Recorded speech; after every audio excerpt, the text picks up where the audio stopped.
Hello everyone, welcome to my channel. आज मैं class 9 के लिए अध्याय 10 लाभ और हानि से संबंधित कुछ सवाल लेकर आए हैं। सबसे पहला नंबर का सवाल देखिए। इसमें क्वेश्चन में क्या कहा गया है? कहा गया है कि मैंने 25 रुपये में 6 अमरूद और 10 रुपये में 6 केले खरीदा। यदि एक अमरूद को 4 रुपये के दर से बेचा जाए और एक केले को 2 रुपये के दर से बेचा जाए तो अमरूद और केला पर अलग अलग कितना प्रतिशत का लाभ या हानि हुआ, ज्ञात करें। ठीक है, तो एक एक करके चलते हैं। सबसे पहले हम अमरूद के लिए देखते हैं। ठीक है, तो 6 अमरूद का क्रय मूल्य 25 रुपये यहाँ पे दिया है। तो सबसे पहले यहाँ पे हम लिखेंगे 6 अमरूद का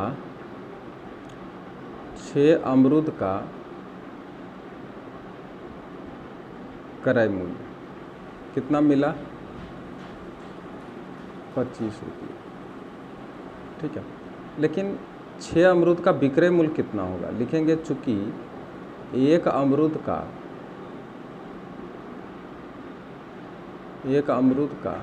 विक्रय मूल्य बता रहा है यहाँ पे कितना है? 4 रुपया। ठीक है, इसलिए कितना अमरूद? 6 अमरूद खरीदा गया तो 6 अमरूद बेचा जाएगा। तो 6 अमरूद का विक्रय मूल्य हो जाएगा 6 × 4 24 रुपये। तो अब यहाँ पे बताइए, क्रय मूल्य है 25 लेकिन विक्रय मूल्य कितना है? 24। तो जब भी क्रय मूल्य अधिक हो और विक्रय मूल्य कम हो तो क्या होता है? हानि होता है।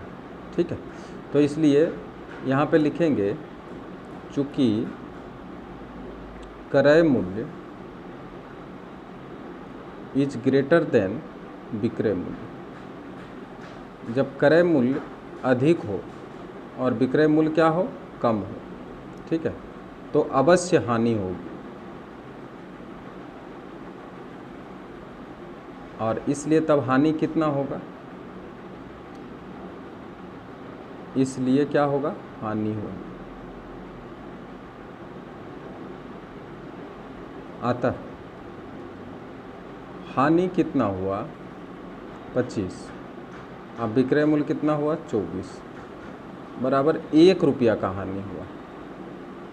ठीक, 1 रुपया का यहाँ पे हानि हुआ।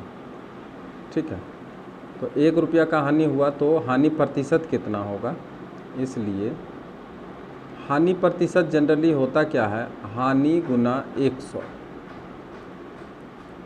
और डिवाइडेड बाय क्रय मूल्य। तो हानि 1 रुपया का हुआ और गुना 100 और ख़रीदा गया है कितना? 25 रुपया में ख़रीदा गया है। क्रय मूल्य कितना है? 25 रुपया। इसको काट लेंगे। 4% का हानि हुआ। तो अमरूद बेचकर उसको 4% का हानि हुआ। इसलिए अमरूद पर हानि हो गया, लेकिन हानि प्रतिशत होगा कितना? 4%, और यही आंसर होगा। ठीक, लेकिन क्या केला बेचकर उसको हानि होता है या लाभ होता है? वो देखना पड़ेगा। तो देखिए केला को कैसे बेचा गया है। यहाँ देखिए लिखा है कि एक केला को 2 रुपये की दर से बेचा, लेकिन केला का क्रय मूल्य कितना है? तो 6 केला का क्रय मूल्य है 10 रुपया। तो 6 केला का विक्रय मूल्य भी निकालना पड़ेगा। ठीक है, लिखेंगे चूँकि 6 केला का क्रय मूल्य बराबर 10 रुपये। ठीक है, लेकिन 6 केला बेचकर कितना पैसा आता? तो चूँकि एक केला को बेचा,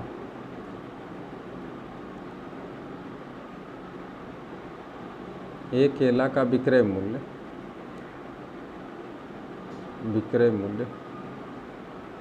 बराबर 2 रुपया। इसलिए हमको 6 केला के निकालना है विक्रय मूल्य। 6 केला का विक्रय मूल्य बराबर कितना? 2 गुना 6 12 रुपये।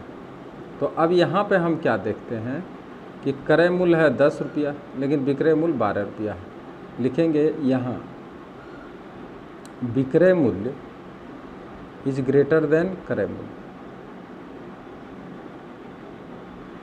अब विक्रय मूल्य ज़्यादा हो गया, क्रय मूल्य कम हो गया, तो हमें यहाँ क्या होगा, लाभ होगा।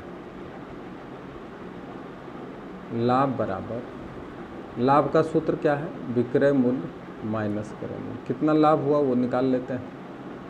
विक्रय मूल्य 12 रुपया में बेचा 6 केला को, और 6 केला को खरीदने में कितना लगा, 10 रुपया लगा। 2 रुपया इसको लाभ हो गया। अब हम क्या करेंगे, इसका लाभ प्रतिशत भी निकाल लेंगे। इसलिए लाभ प्रतिशत बराबर लाभ गुना 100 डिवाइडेड बाय क्रय मूल्य। तो लाभ तो हुआ 2 रुपया और गुना 100, और ख़रीदा था कितना में, 10 रुपये में ख़रीदा था। 0 0 केवल काट देने से ही हमारा लाभ निकल जाएगा 20%। तो इसलिए केला को बेचकर इसको लाभ मिल गया कितना, 20%। इसलिए केला पर लाभ प्रतिशत बराबर 20% अंश। ठीक है, तो देखिए अलग अलग यहाँ पे बोला कि केला पर कितना लाभ होगा और अमरूद पर कितना लाभ होगा, तो लाभ अथवा हानि होगा। तो केला पर क्या हुआ, लाभ हुआ 20% का, लेकिन जो अमरूद है उस पर क्या हो गया, हानि हो गया। और हानि कितना हुआ, तो हानि हुआ यहाँ 4% का।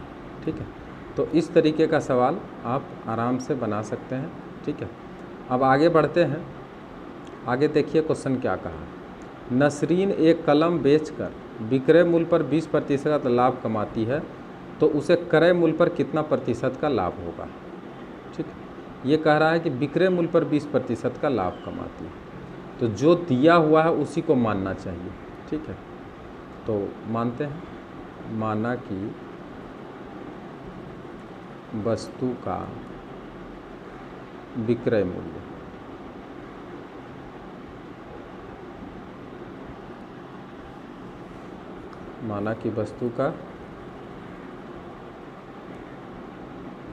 विक्रय मूल्य बराबर x रुपये। ठीक है, अच्छा विक्रय मूल्य पर 20% का लाभ कमाती है, तो लाभ हमें यहाँ पता चल जाएगा। इसलिए लाभ पहले आप निकालिए, लाभ बराबर x का 20/100, क्योंकि विक्रय मूल्य का 20% लाभ कमा रहा है, तो x/5 इसको लाभ हो गया। ठीक है, अच्छा आपको विक्रय मूल्य मिला है और लाभ भी मिल गया, तो इसलिए क्रय मूल्य आप निकाल सकते हैं। क्रय मूल्य बराबर क्या होता है, तो विक्रय मूल्य माइनस लाभ होता है। क्रय मूल्य जब भी निकालेंगे तो क्या होता है, तो विक्रय मूल्य माइनस लाभ, तभी हो जाएगा क्रय मूल्य, क्योंकि ज़्यादा में बेचा है और इतना लाभ कमाया, तो लाभ को माइनस करना होगा तो क्रय मूल्य निकल जाएगा। तो हो जाएगा विक्रय मूल्य माइनस लाभ। ठीक है, अच्छा विक्रय मूल्य कितना है यहाँ पे देख लेते हैं, x, लाभ कितना है x/5। ठीक है, अब इसको क्या करते हैं, थोड़ा सॉल्व कर लेते हैं। सॉल्व जब कर लेंगे तो आएगा 5 माइनस x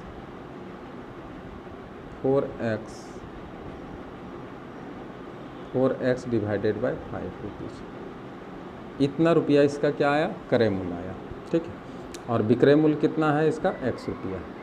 तो जब भी हम यहाँ पे बोल रहा है कि विक्रय मूल्य पर तो लाभ प्रतिशत यहाँ दे दिया 20%, तो उसे क्रय मूल्य पर कितना प्रतिशत का लाभ होगा। अब क्रय मूल्य पर लाभ प्रतिशत जब निकालेंगे, इसलिए क्रय मूल्य पर लाभ प्रतिशत बराबर लाभ गुना 100 डिवाइडेड बाय क्रय मूल्य। इसलिए तो क्रय मूल्य निकाला गया, क्योंकि क्रय मूल्य पर लाभ प्रतिशत पूछ रहा है। तो लाभ की जगह पे कितना बैठाएंगे, तो x/5 लाभ हुआ तो x/5 बैठा देंगे गुना 100। और यहाँ देखिए जो क्रय मूल्य है वो है 4x/5, तो यहाँ अगर 4x/5 नहीं लिख करके इसको हम 5/4x करेंगे तब भी वही बात है, क्योंकि वो डिवाइड में है। एक्स एक्स काट देंगे, 5 5 भी काट देंगे और 4 से काट देंगे 25। तो यहाँ देखिए क्रय मूल्य पर 25% का लाभ हो गया। अतः क्रय मूल्य पर लाभ, क्रय मूल्य पर लाभ प्रतिशत 25% और यही हो गया इसका आंसर। क्लियर हो गया। तो क्रय मूल्य पर लाभ देखेंगे तो कितना हो गया, 25% हो गया। ठीक है, अब चलते हैं 1.6। इसमें देखिए क्या कहा है कि 10 कलमों का क्रय मूल्य 8 कलमों के विक्रय मूल्य के समान हो तो लाभ या हानि प्रतिशत बताएं। ठीक है, तो 10 कलमों का क्रय मूल्य 10 कलमों का क्रय मूल्य 8 कलमों के विक्रय मूल्य के समान है। तो देखिए यहाँ पे क्रय मूल्य और विक्रय मूल्य दोनों समान हैं, तो यहाँ पे लिखेंगे अकॉर्डिंग टू क्वेश्चन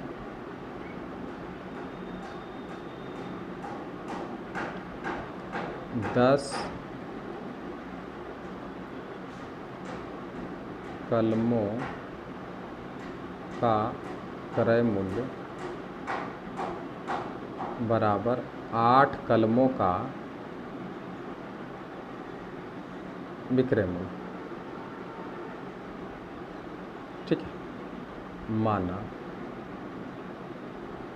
10 कलमों का क्रय मूल्य बराबर x रुपये, इसलिए 8 कलमों का विक्रय मूल्य भी कितना हो जाएगा, x रुपया हो जाएगा, क्योंकि यहाँ बोल रहा है कि 10 कलमों का क्रय मूल्य बराबर 8 कलमों का विक्रय मूल्य। अब देखिए यहाँ पे एक कलम का हम क्रय मूल्य निकालेंगे, लिखेंगे चूँकि 10 कलमों का क्रय मूल्य बराबर x रुपया, इसलिए एक कलम का क्रय मूल्य निकाल लीजिए। क्या होगा, x बटे 10 रुपये, ये हो गया एक कलम का क्रय मूल्य। उसी तरह से एक कलम का विक्रय मूल्य भी निकाल लेंगे, लिखेंगे चूँकि 8 कलमों का विक्रय मूल्य बराबर x रुपया। ठीक है, इसलिए एक कलम का विक्रय मूल्य जब निकालेंगे तो क्या होगा, x बटे 8 रुपये। ठीक है, तो अब यहाँ देख कर के आप बता सकते हैं कि ये x बटे 10 अधिक है या x बटे 8 अधिक है। तो आप निश्चित रूप से बोलेंगे कि x बटे 8 अधिक है। इसका मतलब विक्रय मूल्य यहाँ पे ज़्यादा है, क्रय मूल्य कम है। लिखेंगे चूँकि विक्रय मूल्य इज ग्रेटर देन क्रय मूल्य, तो क्या होगा, लाभ होगा। ठीक, इसलिए लाभ बराबर कितना कितना पर लाभ, तो एक कलमों पर लाभ बराबर, तो लाभ बराबर विक्रय मूल्य माइनस क्रय मूल्य।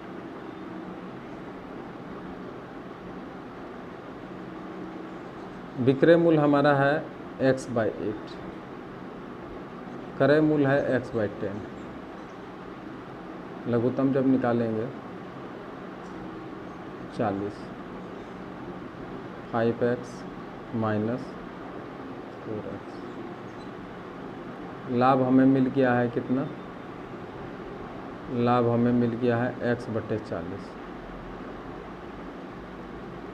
ठीक, x बटे 40 मिल गया, इसलिए लाभ प्रतिशत आपको निकालना है। तो लाभ प्रतिशत बराबर लाभ गुना 100 डिवाइडेड बाय क्रय मूल्य। तो देखिए एक कलम का जो लाभ हमको मिला वो x बटे 40, ठीक है ना, यहाँ तक इंटू 100, और एक कलम का क्रय मूल्य कितना हुआ वो हमको देखना है। देखिए एक कलम का क्रय मूल्य यहाँ पे कितना दिया हुआ है, 10 कलम का क्रय मूल्य x, तो एक कलम का क्रय मूल्य x/10। तो यहाँ पे क्या करेंगे, 1/10 बैठाएंगे। तो 1/10 अगर नहीं बैठा के हम मल्टीप्लाई करके 10/1 भी बैठाएंगे तब भी काम तो चलेगा। 10/x, यहाँ पे 10/x भी बैठाएंगे तब भी काम चलेगा। ठीक है, x कट गया, 0 0 भी कट गया, 25।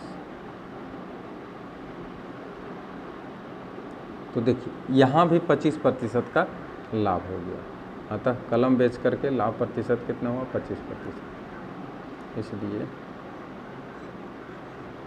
कलम बेचकर प्राप्त लाभ ही हुआ है, इसलिए लाभ प्रतिशत बराबर 25%, और यही क्या होगा आंसर। ठीक है, अब आज का वीडियो यहीं शेष होता है। अगर वीडियो अच्छा लगा हो तो आप इसे अधिक से अधिक शेयर करें, और जो नए हैं वो सब्सक्राइब ज़रूर करें। Thank you very much.